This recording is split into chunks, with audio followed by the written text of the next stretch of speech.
ఇంత గొప్ప కుటుంబానికి కోడలు వయ్యుండి సభ్యత సంస్కారం లేకుండా మగాడి మీద చేయి చేసుకుంటావా? కనీసం పనివాళ్ళున్నారని ఇంగిత జ్ఞానం కూడా లేకుండా పోయిందా నీకు? తప్పుడు మాట అంటే చెంప పగలగొట్టాను తప్ప. అయినా నువ్వెవరు నాకు అడ్వైస్ చేయడానికి? నాకు అత్తగారివా?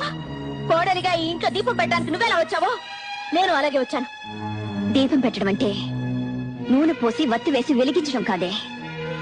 పోయే వరకు మనం బ్రతకాల్సిన ఈ ఇంటి పరువు మర్యాద కాపాడమేనే దీపం పెట్టడం అంటే. నువ్వు చెప్తే తెలుసుకోవాల్సిన స్థితిలో నేనేం లేను. నేను నీకంటే ఎక్కువ చదువుకున్న దాన్ని, నాగరికత తెలిసిన దాన్ని. నాగరికత అంటే అర్థం పెద్దవాళ్ళని గౌరవించకపోవడం, మగాడిని చేయి చేసుకోవడం అనుకుంటున్నావా? కాదే.